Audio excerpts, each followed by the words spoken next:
सभी को जय मसीह की। आज का वचन है लूका की पुस्तक चैप्टर 14 का वचन 11। क्योंकि जो कोई अपने आप को बड़ा बनाएगा वह छोटा किया जाएगा, और जो कोई अपने आप को छोटा बनाएगा वह बड़ा किया जाएगा। आमीन। प्रभु को धन्यवाद इस सुंदर वचन के लिए, क्योंकि प्रभु ने आज सुंदर वचनों से हमें तृप्त किया है। इस भोर में हम हमेशा अपने आप को बड़ा समझते हैं कि मेरे पास गाड़ी है, बंगला है, अच्छी नौकरी है, मैं अच्छा दिखता हूँ, सुंदर दिखता हूँ। किसी भी रूप में हम अपने आप को बहुत बड़ा समझते हैं और अपने आप को इतनी अच्छी लाविशली ज़िंदगी जीने के लिए शायद उस परमेश्वर का धन्यवाद भी नहीं करते होंगे। लेकिन परमेश्वर कहता है कि जो कोई अपने आप को बड़ा बनाएगा, बहुत ही घमंड, बहुत ही एटीट्यूड आप देखेंगे आपके आसपास के लोगों में कि जिनके पास सब कुछ है, उन्हें बहुत घमंड होता है, बहुत अभिमान होता है। वो अपने आप को बहुत बड़ा समझते हैं। किसी भी शादी पार्टी समारोह में अपने आप को जाना और उनका अगर आदर सत्कार किया जाता है तो वो अपने आप को बहुत बड़ा समझते हैं। वह छोटा किया जाएगा। आमीन। उस परमेश्वर के लिए इस संसार की बुद्धि, संसार का ज्ञान, ये वचन तो पहले भी हमने पढ़ा है कि परमेश्वर के लिए संसार की बुद्धि, संसार का ज्ञान कोई मायने नहीं रखता है। जो संसार में बहुत ज्ञानी है वो परमेश्वर की दृष्टि में मूर्ख है। तो क्योंकि जो कोई अपने आप को बड़ा बनाता है वो परमेश्वर के राज्य में, जब परमेश्वर का राज्य आएगा, वो छोटा किया जाएगा, वो शून्य हो जाएगा। और जो कोई अपने आप को छोटा बनाएगा वह बड़ा किया जाएगा। मसीहा भी इस संसार में आकर बहुत ही शून्य हो गए थे, बहुत ही छोटे हो गए थे। वो इतने शून्य हो गए थे कि मानव शरीर पहनकर उनके मुंह पर थूका गया, उसके बावजूद भी उन्होंने पलटकर जवाब नहीं दिया। क्या ऐसे शून्य हम हो सकते हैं? हाँ, विश्वास कीजिए कि यदि मैं इस संसार में छोटा बन के रहूं, मेरे पास सब कुछ है, सारी सुविधाएं हैं, सब कुछ है, लेकिन फिर भी यदि मैं छोटा बन के रहूं, मैं लोगों पर दया करूं, क्षमा करूं, उनसे प्रेम करूं। उन्हीं को प्रेम क्या करना है जो हमसे वापस प्रेम करते हैं। उनसे प्रेम कीजिए जो हमें प्रेम लौटा भी नहीं पाते हैं। उन्हें दान दीजिए जो हमें दान लौटा भी नहीं पाते हैं। उन्हीं को क्या भोज में बुलाना और उन्हीं को क्या खिलाना जो हमारा बदला चुका देते हैं। उन्हें भोज में बुलाइए जो हमें कभी भी बदला नहीं चुका सकते हैं, क्योंकि हम अपने लोगों के सामने उस परमेश्वर की दृष्टि में धन्य माने जाएंगे यदि हम ये सब कुछ करते हैं। बाइबल के वचन कभी झूठे नहीं हो सकते। एक बिंदु भी, एक मात्रा भी बिना टले पूरी होगी। आमीन। ये परमेश्वर के वचन है। ये परमेश्वर के ऐसे जिंदा वचन है, उस जिंदा परमेश्वर के ऐसे जिंदा वचन है जो हर भोर में हमें तृप्त करते हैं। हर भोर में हमें अच्छे मार्ग पर चलाने के लिए ये वचन हमें दिए जाते हैं।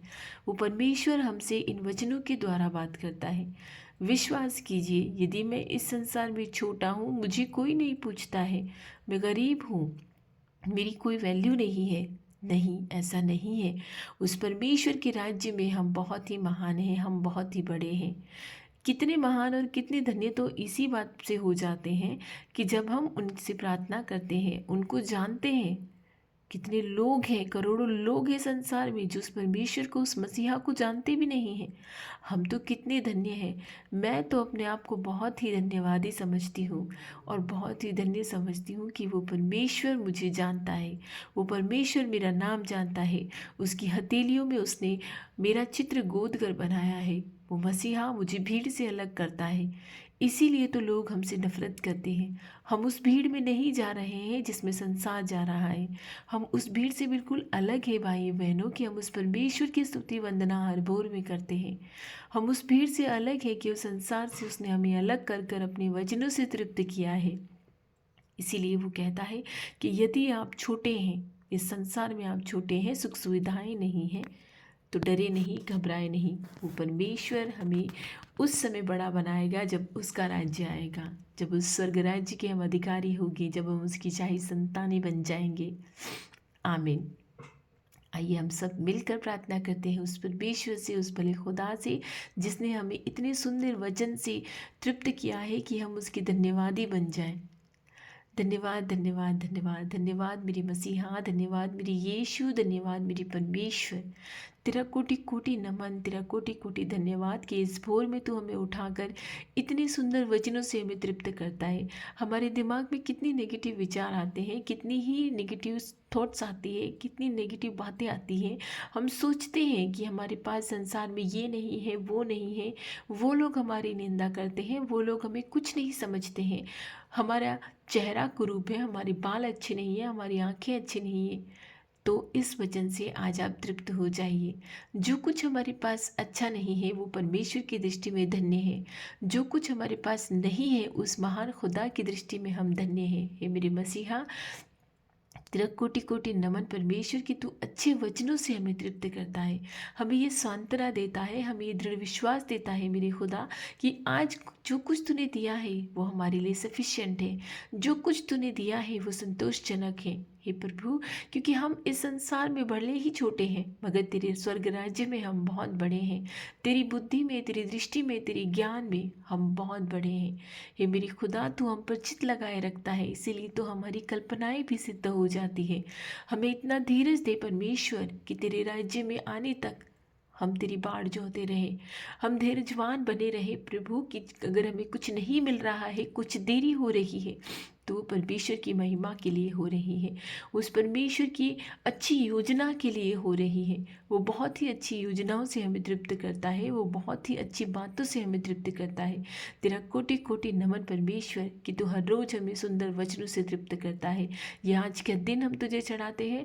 आज के दिन हमारे बुद्धि में, हमारे ज्ञान में, हमारी सोच में यदि किसी तरह की ऐसी नेगेटिविटी आती है, किसी तरह का ऐसा विचार आता है कि मैं छोटा हूँ, मुझे संसार की चीज़ें ये नहीं मिल रही है, मैं बार बार इंसल्ट किया जाता हूँ, तो अपने आप को धन्य मानिए, क्योंकि वो परमेश्वर हमारी प्रार्थनाओं को सुन रहा है, वो परमेश्वर हमारी योजनाओं को जानता है, वो परमेश्वर हमारी कल्पनाओं को जानता है। और वो कहता है कि तुम अपने आप को छोटा ना समझो, मैं तुम्हें बड़ा बनाऊंगा। आमीन।